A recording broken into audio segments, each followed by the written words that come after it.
harka namaa kadhadhee obboleessi koo mul'isa. Haadhaaf abbaan koo narraa darban jetti.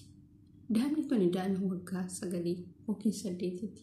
Daa'ima guddistuu jechuudha. Akkamitti daa'ima guddisti harka namaa kadhattee.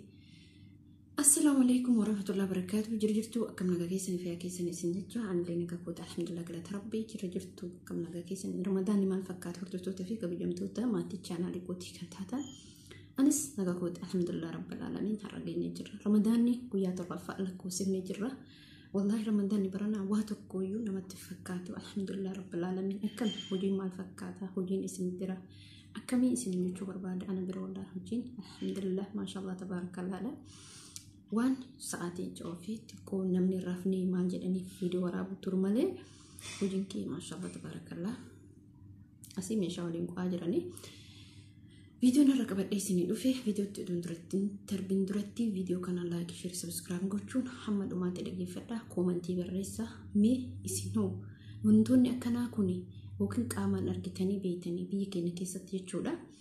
Like share subscribe gochuu hin dagatina hordoftoota fi kabajamtoota kiyya daa'ima umrii ijoollummaa isheetiin daa'ima guddiftu daa'imni tuni maalirraa akkas ta'uu dandeetti rakkoo maaltu sababa maaliitiin kan jedhu daa'imni tun daa'ima akkasii daa'ima san guddisuun isii abbaa faati isii irraa kan darbanidha. Abbaa faati isii irraa darbanii boodatti isiin tuni nama akkamiiti daa'imni tun kan jedhu jechuudha. Akkuma suuraa asirratti argitan kanatti daa'imni kun wallahi azii waan baay'ee garaa nama nyaattu waan baay'ee namatti dhagamu hordoftoota fi kabajamtoota kiyya maaliif yoo jettanii wallahi daa'imni guddiftu silaa daa'ima haadhaaf abbaatu guddisa.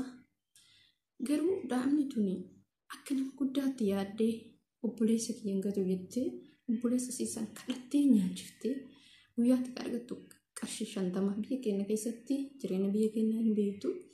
Wallahi baay'ee tokko na gaddisiise jechuudha. Wallahi baay'ee natti dhagame. Maaliif daa'ima guddisuu jechuun baay'ee ulfaata. Sagaleen TV asitti nageessisa.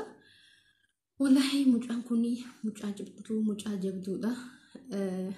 Asirra maal dubbachuu barbaade wallahi lazee meeqa kamtu jira ka dhokatee daandirratti ba'ee kadhataa jiru kara kan qabne kaluu kan qabne kadha abbaa faadha qabne kan mootuyyuu waliin bakka rakkinarraa walgate obboleeyyan ta'anii rakkinarraa walgatanii deeman.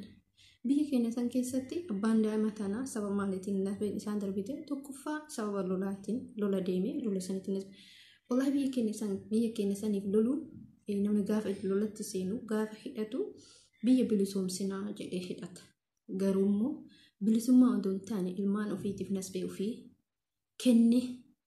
kenneetiniin itti seena jechuudha malee biyya kiyya otoo ofii du'ee fakkeenyaaf kan lolu sun otoo du'e biyyi isaa bilisoomte dhugaadha. Garuu immoo ilmoo isaallee ajjeesee ofillee ajjeesee jechuudha.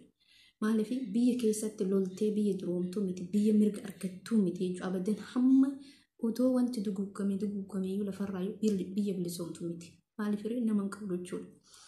Daa'imni kun sammuun isii dhugaa baay'ee tokko kan garaana nyaate akkitti isii yaaddu kadhattee biddeenas ta'ee waan mallaqas argatu ta'ee daabboo bitattus galtu nasbee isiiti gadi liqimsitu.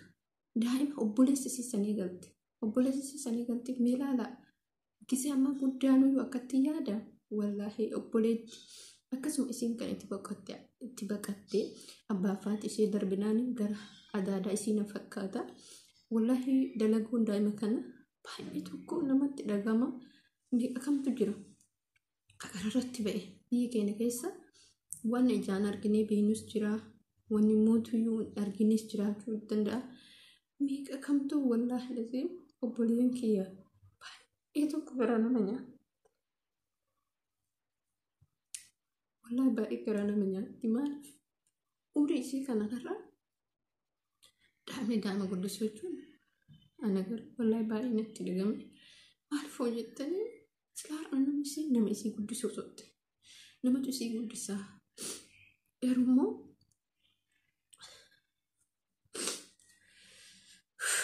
wallahi baay'ee namatti dhagama.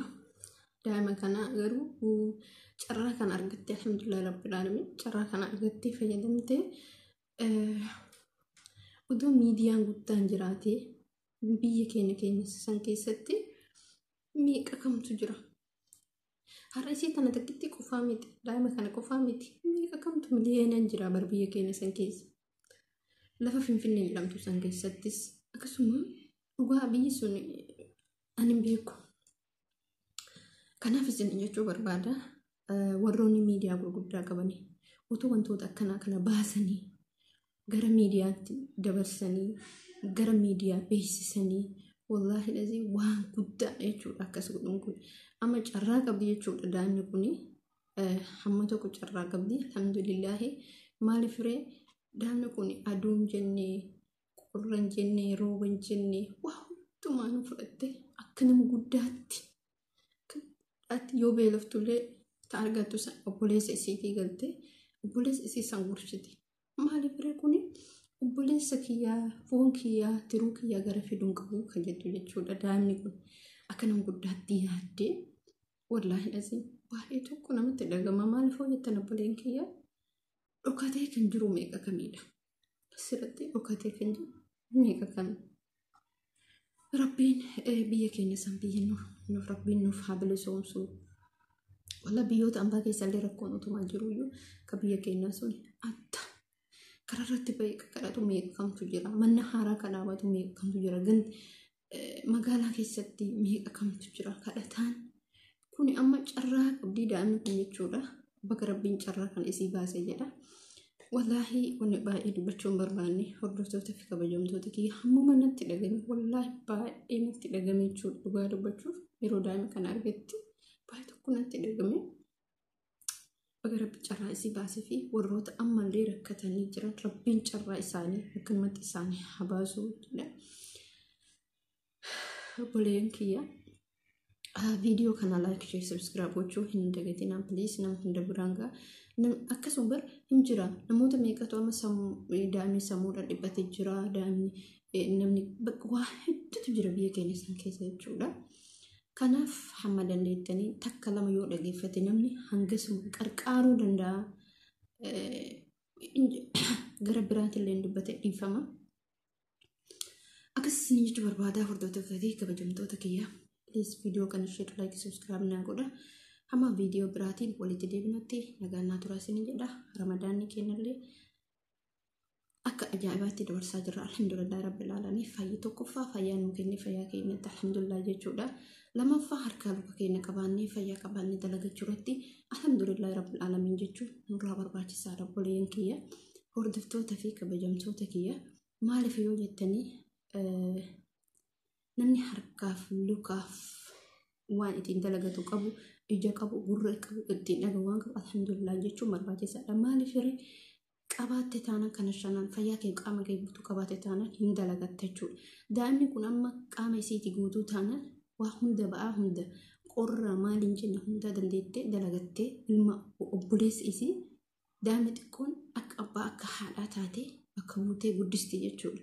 Kun maanni fayyaa qabaachuudha. Asirratti immoo rabbi riskii isii banee fi eebis na fakkaata. Daa'ima kana qarqaaruudhaaf kalaas qophaa'anii jiranii isaanillee ulfaadhaa galatoomaa jennaanii maaliif utoo wantoota akkana kana baasanii dubbatanii baay'ee baasanii gara miidiyaatti fidanii hedduutu jira miliyeenan jira.